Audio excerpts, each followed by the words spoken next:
Hey guys, welcome back. Look, sorry for the delay in the latest video.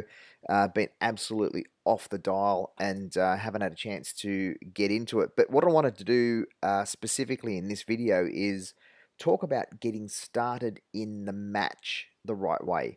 So obviously the first thing I've done, I'm looking through what tank I'm going to select, what tier, and that's going to be the style of play that I'm going to have to initiate when I actually get into the match itself. So in this case, I've chosen the Fock, which is a tier 9 tank destroyer, and I've just made sure I got my loadout was all right, made sure I got ammunition, made sure all my equipment was set, and you can see I changed from top speed to maneuverability because this is non-turreted TD, and you would have seen from my other videos on those, I want to be able to have the maneuverability of the tank. So having the engine upgrade is going to be the right thing to do there. Now, first thing I did was check what the opposition vehicles were, who am I up against, and I know the map that I'm on. So traditionally the heavies would go right here and the mediums would go left. So I want to actually run around with the mediums a little bit here, sit behind them and actually pump damage into them. It's not so much a sniping role, it's more of a support role. And look, the reason I want to do that is because I don't want people to get from my sides and I want people to get from my rear. So first thing I had to do is understand the tank that I'm playing. Second thing I had to do is understand the gameplay, the game style that I'm going to use in that tank, and I'm going to try and implement that from the get-go. So I'm not sort of in the game thinking, oh, what am I going to do? How am I going to approach this? I'm trying to think of that before I actually even start the match. So that actually came right from the beginning when we thought about what kind of tank we were going to run and what the gameplay might be. You can see we had some really good success there and helped out the mediums. And now we're trying to put some more damage in from our safe spot here behind these rocks. And you can see on the map that a couple of our guys have gone to the heavy route onto the side there. And what we're doing is just trying to push on these medium tanks here. And you can see I'm trying to get a shot on this grill. It doesn't work. I was trying to play a bit too conservatively, but I wasn't sure where all of their team was at this point in time.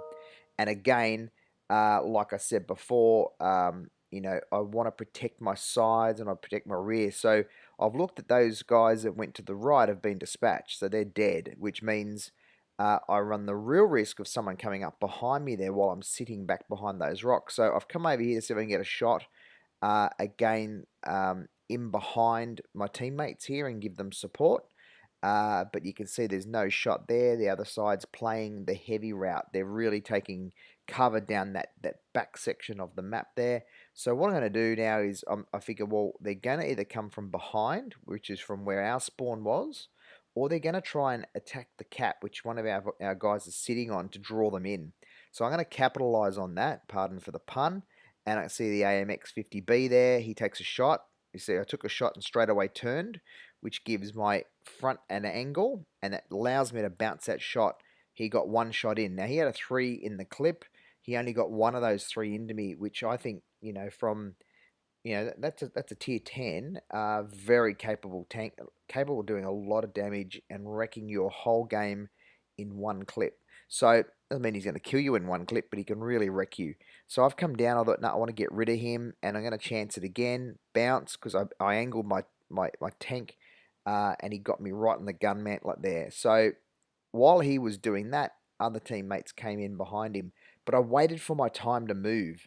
So it's all about awareness of what's going on around you, but at the same token, it's about understanding the tank you're in, and it's about understanding the gameplay style that needs to happen in that situation. So obviously, we're a tier 9 in a tier 10 match, and we're able to support our other guys in that regard. So this is a bit different, this one. Obviously, KV1S tier 6 match, and I'm platooning. So one of my good mates and a subby, Ryan, he's actually here in the game with me, and this is actually a weird game because at the end it's one of those ones that just does not load out, which means we never saw the score of the match. But we know we did some damage. But I know in this regard, I've got a teammate to sort of consider what he's doing.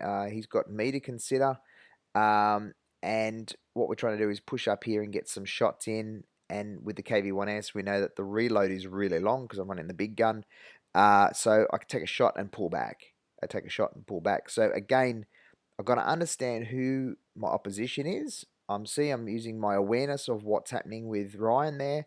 He wanted to get the hell out of there. So I didn't want to sit right behind him and block his way out. Obviously, tank drivers can see in front of them like I can, but you can't see what's behind you too well. So if you're behind another tank who's trying to do this, move forward and move back, make sure you get out of their way. I prefer to get out of his way, not let him get damaged, than push up and try and get damage for myself. That's selfish play. I prefer him to be just as successful in the match as me, because that means we're winning. See how this AT is blocking me? 87 is blocking my rear, and now he's blocking Ryan. Um, it's just stupid gameplay. Now he's trying to get in there and do his thing. Well, yeah, but we're already here and we're already putting damage in and we're already playing smart. He's now just wrecking everyone's game just by trying to get in there, and he's about to get in here and get absolutely wrecked anyway because, he's not got a lot of clue of what he's doing. So, just don't do that sort of stuff. Again, I'm constantly looking around to seeing where everyone is. I'm watching the map. I know there's this Dracula up here. We've got to try and clear him, which Ryan does, and now, sorry, we still haven't cleared the Drac. We cleared the other tank.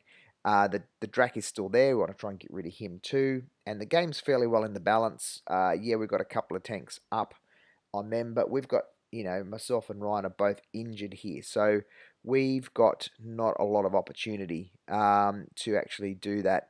Yep, called the AT-7 a Pelican because not only did he block us, but he also got himself killed. So now I'm trying to get my big derp gun here to hit on this, I think it's a Nashorn, and, just trying to get a shot in. So again, we're constantly looking to use the strengths of this tank. And yeah, it's a heavy tank, but I'm not going to go roll out in front of 5 guns and get myself wrecked.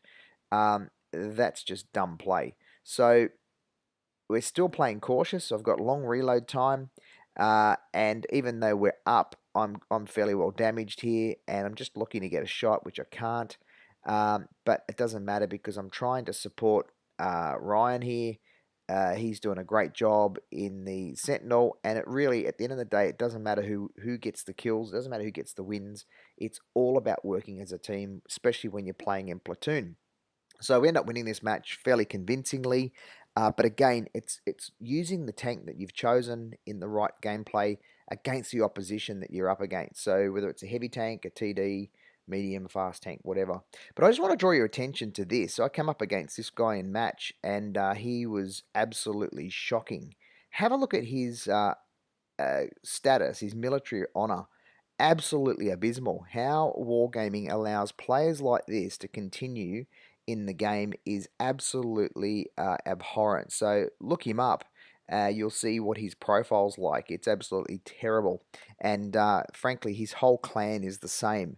So I don't know if it's one of those clans that are set up just to get points or to go up against you, and you click in at the same time. You can actually put them on the opposition team. They don't do any good, so therefore it gives themselves another chance on their team by having one player on the opposition not actually participating. But what a shocker, absolutely shocker. Wargaming, you need to fix that because that's what's driving a lot of experienced players away from the match. Having people like that with that sort of record still involved in the game, they should just get rid of them. Please get rid of them. Do something about it. If you're not going to have the military honor actually doing something in the game, then don't have it at all. Just a waste of everyone's time. Sorry for the rant, but I feel like I should. Anyway, thanks for watching. Please subscribe and like the vids, and keep loving the channel. Cheers.